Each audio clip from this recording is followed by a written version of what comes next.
तो हम लोग प्रीवियस वीडियो में अपनी प्रीवियस ईयर के क्वेश्चंस करे थे, वही हम लोग कंटिन्यू करेंगे आज भी।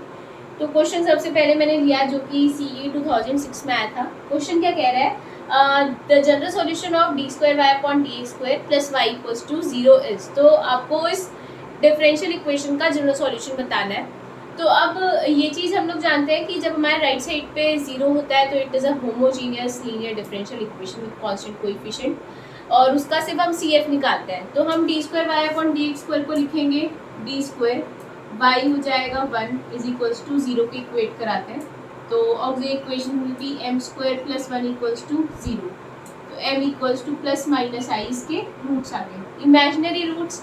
और हम जानते हैं कि जब इमेजिनरी रूट्स में अगर आपका रियल पार्ट नहीं होता तो हम e की पावर वाले को तो छोड़ देते हैं, सिर्फ अंदर का डालते हैं, जो कि हो जाएगा c1 cos βx। वहाँ पे जहाँ पर बीटा आपका 1 है तो it will B c1 cos x plus c2 sin x। यही आपका सिर्फ सॉल्यूशन बनेगा। तो y इज इक्वल्स टू, अब c1 को अब यहाँ पर p और q से डिनोट कर दिया तो it will be y is equals to p cos x plus q sin x, जो कि आपका पहला वाला जो ऑप्शन है वही सही है। तो कुछ नहीं था, सिर्फ जनरल सॉल्यूशन निकालना था। हमें बस ये पता होना चाहिए कि कब हम लोग कॉम्प्लीमेंट्री फंक्शन निकालते हैं, कब हम अपना पर्टिकुलर इंटीग्रल निकालते हैं, तो आपका आराम से ये क्वेश्चन हो जाता है। तो ये नेक्स्ट क्वेश्चन जो कि आपका PI 2009 में आया था, क्या कह रहा है question, the homogeneous part of the differential equation. तो जो होमोजीनियस पार्ट मतलब कि सिर्फ ये चीज़ की बात कर रहा है, राइट हैंड साइड तो 0 के इक्वेट हो जाएगी, तो मतलब सिर्फ इसकी बात कर रहा है। Homogeneous part is this of the differential equation, जहाँ पर P Q R जो भी आपके कॉन्स्टेंट्स हैं, इसके कब रियल और डिस्टिंक्ट रूट होंगे, मतलब इस इक्वेशन के आपके कब डिस्टिंक्ट और रियल रूट्स होंगे। तो अगर मैं इसे अपने नॉर्मल डिफरेंशियल इक्वेशन में कन्वर्ट करूँ तो it is d² plus PD plus Q is equals to 0। Homogeneous part है तो हम लोग राइट हैंड साइड को 0 लेके चलेंगे, ठीक है। अब हम रूट्स निकालें अगर, या फिर हमें नहीं पता कि P किस तरह से होगा, P कुछ भी हो सकता है, Q कुछ भी हो सकता है, कॉन्स्टेंट्स है क्योंकि। तो हम लोग अपनी जानते हैं कि हमारा जो इसका डिस्क्रिमिनेंट फाइंड आउट करने के लिए होता है, जो रूट्स के लिए होता है, तो वो क्या होता है, -b plus minus root b² यहाँ पर p² है तो p² माइनस 4a जो 1 है और c आपका q है अपॉन 2a, जहाँ पर a भी आपका यहाँ पर 1 है तो अपॉन 2, ठीक है। तो अब वो ये कह रहा है कब इस डिफरेंशियल इक्वेशन के रियल और डिस्टिंक्ट रूट्स होंगे। तो अब देखो, अगर ये चीज़ हम देखते हैं साथ साथ में कंडीशंस, अगर ये चीज़ आपकी कुछ पॉजिटिव हो गई, ठीक है, तो कुछ रूट कुछ भी हो सकता है, रूट सपोज 2 आ गया, 3 आ गया, 4 आ गया, कुछ भी, और भी आपका सपोज कुछ भी है 1, तो -1 प्लस माइनस ये आ गई √3। मैं लेके चल रही हूँ कि ये पॉजिटिव था तो कुछ भी रियल नंबर आ सकता है, कुछ भी पॉजिटिव ले सकता है, तो ये 3 आ गया। तो आपके पास दो रूट्स आ जाएंगे, -1 प्लस √3/2 और -1 माइनस √3/2। तो आपको इससे दो अलग डिस्टिंक्ट और रियल रूट्स मिल रहे हैं, ठीक है। तो वैसे तो हमें पता चल गया कि अगर जब ये पॉजिटिव होगा तब आपको ये मिलेंगे, तो ये तो टिक हो गया, मतलब ऑप्शन ए तो इसका करेक्ट है। अब मल्टी सिलेक्टिव क्वेश्चंस नहीं होते, आपके मल्टीपल चॉइस क्वेश्चन होते हैं, तो एक ही ऑप्शन करेक्ट होता है इसमें। बट मैं आपको नेक्स्ट वाले ये बता देती हूँ कि ये क्यों होंगे, डिस्कार्ड कैसे हो रहे हैं। तो ये है p² minus 4q less than 0। तो अगर ये 0 से कम हो गया तो कुछ ही नेगेटिव बनेगा, तो ये सपोज -1 प्लस माइनस रूट 0 से कम, तो ये नेगेटिव होगा, कुछ -1/2 कर देते हैं, ठीक है। तो √-1 हम आयोटा में चलते हैं, तो ये आ जाएगा आपके पास -1 प्लस माइनस आयोटा/2। तो ये तो आपके पास इमेजिनरी रूट्स बन गए, हमें चाहिए रियल और डिस्टिंक्ट रूट, तो इस वजह से बी ऑप्शन कैंसिल हो गया। नेक्स्ट है आपका, ये अगर 0 के इक्वल हो जाए, 0 के इक्वल हो गया तो ये पूरी चीज़ खत्म हो जाएगी, तो आपके पास प्लस माइनस वाला भी चक्कर खत्म हो गया, सिर्फ एक ही रूट आया -b/2। आपको चाहिए रियल भी होने चाहिए, डिस्टिंक्ट रूट भी होने चाहिए, और इसके रियल और डिस्टिंक्ट रूट तभी हो सकते हैं जब आपके पास दो रूट्स आए अलग अलग, ठीक है, अलग अलग साइन के, अलग अलग जो भी हो, तो वो हो गए। तो इससे तो सिर्फ आपको एक ही रूट मिल रहा है जो कि गलत ही हो गया। हमें तो 2 रूट्स तो चाहिए क्योंकि आपकी जो डिफरेंशियल इक्वेशन है वो सेकंड ऑर्डर की है। अब अगर ये चीज़ आर के इक्वल होगी, ठीक है, ये चीज़ आर के इक्वल पहली बात तो हो ही नहीं सकती। अगर ये चीज़ आपकी आर के इक्वल होगी तो कुछ कांस्टेंट कुछ भी बन सकता है, तो आपका पी आई और उसमें तो गड़बड़ हो जाती है। जो हमारा होता है वो लेस देन 0, ग्रेटर देन 0 या इक्वल टू 0 पे ही चलते हैं, इक्वल टू आर वगैरह पे तो नहीं करते। तो ये ऑप्शन तो वैसे ही गलत होगा। इसको तो करके ये तो देखते के साथ ही हम लोग सबसे पहले कैंसिल कर सकते हैं। आर के इक्वल तो कुछ होता ही नहीं।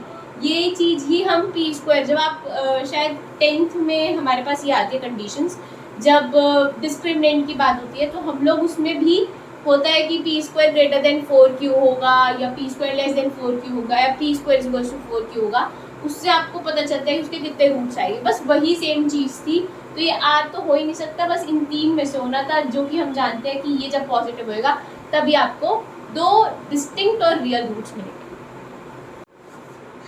तो ये लिया नेक्स्ट क्वेश्चन जो कि 2021 सीई के पेपर में आया था। क्वेश्चन क्या कहता है आपके पास, the solution of the second order differential equation, इसका सॉल्यूशन जिसके साथ आपको बाउंड्री कंडीशंस दे रखी है, y0 पे 1 है और y1 पे 3 है। तो आपको सॉल्यूशन बताना है कि क्या होगा। ऑप्शंस मैंने लिखे नहीं है, हम लोग सिर्फ नॉर्मली इसे ट्राई करते हैं कि किस तरह से हम लोग करते हैं इस क्वेश्चन को। तो पता चल गया, एक तो हमें सिर्फ CF निकालना है इसका, क्योंकि आपका राइट हैंड साइड 0 है। तो ये हो जाएगा d² + 2d + 1 equals to 0। Auxiliary equation में लिखे तो m² + 2m + 1 इक्वल्स टू 0। हम जानते हैं ये m + 1 का होल स्क्वायर बनेगा, ठीक है। तो m + 1 का होल स्क्वायर बन गया, तो m की वैल्यू आपके पास -1 और -1 आई। 2 रूट्स हैं आपके पास, -1 -1 रिपीटेड रूट्स हैं। तो हम जानते हैं कि इसका CF हम किस तरह से लिखते हैं, C1 + C2x, तो एज इट इज रहेगा e की पावर -x हो जाएगा, ठीक है। अब हमें क्या है कि साथ में आपको 2 कंडीशन दे रखी है, बाउंड्री कंडीशन। वो क्या कह रही है, y0 पे 1 है, तो मैं यहाँ पर y की वैल्यू तो रख देती हूँ 1 और x की जगह रख देती हूँ 0। तो C1 प्लस ये तो 0 हो गया, खत्म। e की पावर -0 विल बी 1, तो आपको एक मिल गया C1 की वैल्यू आ गई आपके पास 1, ठीक है।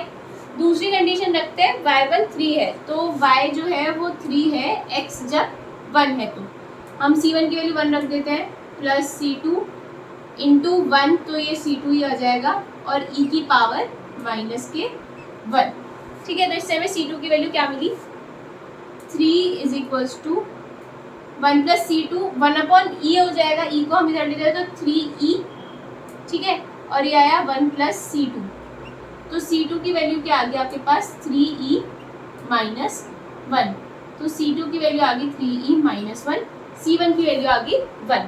तो आपके पास y क्या बना, C1 is 1, C2 is 3e - 1 into x और e की पावर -x, ये आपके पास इसका सॉल्यूशन बन गया।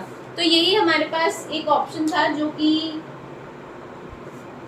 आपके पास फर्स्ट, इसको जिस तरह से लिखा था वो इस तरह से था, e की पावर -x मल्टीप्लाई कर दिया तो ये हो जाएगा e की power -x + 3e - 1 x e की पावर -x। इसका ऑप्शन ए जो था वो यही था। और मतलब ऐसे कभी कभी दे रखा हो तो एकदम घबरा ना जाए हम लोग कि तो ऑप्शन मैच नहीं कर, उसे खोल के भी देख सकते हैं। तो ज़्यादातर ऐसा होता है रिपीटेड रूट्स वाले में ना, खोल के हमें जो होता है सॉल्यूशन दे रखा होता है। ये कॉम्पैक्ट वाला दे रखा होता है पूरा, उसको अच्छे से खोल के और फिर वो सॉल्यूशन का आंसर इस तरह से दिखता है। तो बहुत इजी क्वेश्चन था और 2 मार्क का क्वेश्चन था ये, कुछ नहीं था, रूट्स निकालने थे, पता करना था कौन से वाले में लाई करेगा। हमारे पास कॉम्प्लीमेंट्री फंक्शन निकालने के 3 थे, तो ये सेकंड वाले केस में लाई करा। उससे हमने बाउंड्री कंडीशन से C1 C2 की वैल्यू निकाल दी और उसमें सब्स्टिट्यूट करके उसे सिंप्लीफाई कर दिया और हमारे पास ये इसका सॉल्यूशन है। तो अब हमने नेक्स्ट क्वेश्चन लिया जो कि EE और ECE 2019 में आया है। क्वेश्चन है the solution of the differential equation. अगर डिफरेंशियल इक्वेशन हमें पता चल जाए कौन सी है तो हम आराम से इसको कॉल कर सकते हैं। तो ये जो टाइप है वो हमने यूलर कॉशी यूलर्स में पढ़ी थी, जिसमें ये x² d² है वो xd बना, तो ये बना x² d² - xd + 1 = log x।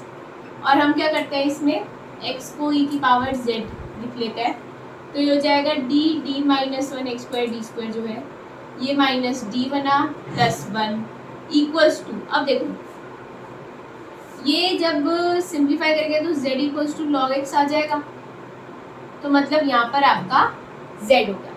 ठीक है, इसे सॉल्व करें तो ये हो जाएगा डी स्क्वायर माइनस डी तो minus two D plus one, ये तो z चल ही रहा है। अभी कॉम्प्लीमेंट्री फंक्शन निकाल रहे हैं तो ये d माइनस वन का होल स्क्वायर है, तो m आपका या जो भी आप d लिख लो चाहे m लिख लो, ये आपके पास वन और वन आ गए। ठीक है, तो ये आपके पास रिपीटेड रूट्स आया है, तो y हो जाएगा c1 plus c2 z e की पावर z, क्योंकि हम z में चल रहे हैं। अब इसे x में कन्वर्ट करेंगे तो आपका हो जाएगा c1 प्लस c2, z है log x, तो यहाँ पर z की वैल्यू मैंने log x डाल दी, e की पावर z आपका था x, तो यहाँ डाल दिया x। ठीक है, तो कॉम्प्लीमेंट्री फंक्शन तो आपका निकल गया। पर्टिकुलर इंटीग्रल आपका चलेगा जो कि है z अपॉन ये d माइनस वन का होल स्क्वायर ही ले लेते हैं, क्योंकि हमारे पास d माइनस वन का होल स्क्वायर आया था। अब ये एक तरह से थर्ड टाइप जो हमने पर्टिकुलर इंटीग्रल की सिखाई थी, जिसमें हम लोग यहाँ पर one plus minus F D type में बनाते हैं, तो ये one plus minus F D में ही है, इसे हम वन माइनस डी का होल स्क्वायर लिख सकते हैं। तो ये अब ऊपर जाएगा तो ये वन माइनस डी की power minus two into Z हो जाएगा। अब आप जानते हो कि वन माइनस डी और वन माइनस एक्स की पावर माइनस टू का एक्सपेंशन क्या होता है, तो ये होता है one plus two D plus three D square plus इस तरह से चलता रहता है सो ऑन इंटू जेड। तो अब जेड को मल्टीप्लाई करेंगे तो जेड प्लस डी, मतलब एक बार डिफ्रेंशिएट किया जेड को तो वन हो जाएगा, तो ये टू आया। अब जेड को दो बार डिफ्रेंशिएट करेंगे तो एक बार डिफ्रेंशिएट करके तो कांस्टेंट आया, दोबारा कांस्टेंट को डिफ्रेंशिएट करेंगे तो जीरो आ जाएगा, तो बाकी के आपके सारे जीरो हो गए। तो अब इसे x में कन्वर्ट कर दे तो z हमारा था log x, तो ये हो जाएगा log x प्लस टू, तो ये आपके पास आ गया पर्टिकुलर इंटीग्रल। तो आपके पास जो सॉल्यूशन आया y इज इक्वल्स टू वो हो गया c1 plus c2 log x into x plus log x plus two, तो ये आपका इसका। तो अब हमने एक लास्ट क्वेश्चन लिया है, क्योंकि जो आपके सारे इस पे क्वेश्चन है वो एक जैसे ही है कि सब में आपको डिफरेंशियल इक्वेशन दे रखी है, बाउंड्री कंडीशंस दे रखी है, आपको सॉल्यूशन निकालना है। तो मैंने इसके ऑप्शन से लिखे हैं, हम सिर्फ इसको करके देखेंगे कि किस तरह से करते हैं। तो क्वेश्चन है the solution of the differential equation. Differential equation को हम अपने नॉर्मल्स में लिखते हैं, तो D square minus K D is equals to zero, M square minus K M is equals to zero आता है, जहाँ पर k कुछ भी है कांस्टेंट है, ये दे रखा था। तो अब आप इसके रूट्स निकालोगे तो m माइनस के आ जाएगा इज इक्वल्स टू ज़ीरो, तो एक m इक्वल्स टू ज़ीरो आ गया और m इक्वल्स टू k इसका रूट आ गया। फिर कोई k कांस्टेंट कुछ भी हो सकता है ना, तो हम लोग जो होता है कि e की पावर में ही लेके चलेंगे, क्योंकि k ज़ीरो तो हो ही नहीं सकता। फिर तो उसके बाद तो इसके c1 प्लस सी टू एक्स ई की पावर एक्स, c1 प्लस सी टू एक्स ही आपका एक सॉल्यूशन बनेगा। तो हम के कुछ भी लेके चलते हैं, तो अगर आपका डिस्टिंक्ट हो गए तो c1 e की पावर ज़ीरो, तो it will B c1 e की पावर ज़ीरो तो वन हो जाएगा, प्लस c2 e की पावर k x। ठीक है, तो ये आपके पास एक सॉल्यूशन बन गया c1 प्लस सी टू ई की पावर k x। तो ये y नहीं होएगा, एक तो हमें y और x का इतना ज़्यादा यूज टू एम y और x में ये u है, क्योंकि अब आपका d square u upon d x square type के, तो u is equals to some function of x आएगा। अब इसमें क्या दे रखा है, u ज़ीरो जब है, जब x ज़ीरो है तो u ज़ीरो है, तो ये ज़ीरो है, c1 प्लस सी टू ई की पावर ज़ीरो तो वन हो जाएगा, तो c1 plus C two is zero, तो c1 equals to minus c two. एक कंडीशन आपको ये यहाँ से मिल गई। ठीक है, फिर दूसरा है जब आपका x मतलब जब l लेगा तब जो u होगा वो कैपिटल U बन जाएगा, तो हम इसको इसमें डाल देते हैं, u कैपिटल U बन जाएगा c1 प्लस सी टू ई की पावर k l। ठीक है, अब हम जानते हैं c1 पहली कंडीशन से c1 is minus c to, तो आप कुछ भी डालो C1 की जगह -C2 डालो, तो u आ जाएगा आपके पास -C2 प्लस C2 e की पावर kl। ठीक है, तो C2 की हमें एक तरह से वैल्यू निकालनी है, तो ये आ जाएगा u is equals to C2 common ले लूँ तो e की पावर kl -1, और यहाँ से C2 अभी इसके नीचे चल जाएगा तो u अपॉन e की पावर kl -1 आपका आ गया C2, और C1 जो होएगा वो इसका नेगेटिव हो जाएगा, तो यहाँ बस माइनस कर देंगे तो आपका वो C1 बन जाएगा। फिर इन दोनों को इसमें सब्स्टिट्यूट करेंगे तो आपका वो सॉल्यूशन निकल आएगा। मैं यहाँ C1 में निकालती हूँ, C1 हो जाएगा माइनस ऑफ u e की पावर kl -1, तो माइनस में क्यों रख के चलते हैं ना, इसको मैं ऐसे कर दूँ u अपॉन 1 माइनस e की पावर kl, तो नेगेटिव से नेगेटिव कैंसिल हो गया और इस तरह से आ जाएगा आपका C1। अब C1 C2 की वैल्यू इसमें डाल देते हैं, तो u आपके पास जो सोल्यूशन है वो आया u अपॉन 1 माइनस e की पावर kl प्लस C2 आया आपके पास u अपॉन e की पावर kl -1 e की पावर kx। तो ये आपका इसका ये सॉल्यूशन हो गया, तो यही ऑप्शन होगा कोई ना कोई इसका। तो हमने तो सिर्फ बिना ऑप्शन के किया है, तो पर कुछ नहीं होता इसमें, सिर्फ आप अपना सॉल्यूशन निकालो, बाउंड्री कंडीशन से कांस्टेंट की वैल्यू निकालो, उसको सब्स्टिट्यूट करके आपको जो मिलेगा वो आपका एक सॉल्यूशन मिल जाएगा विदाउट कांस्टेंट वाला। ठीक है।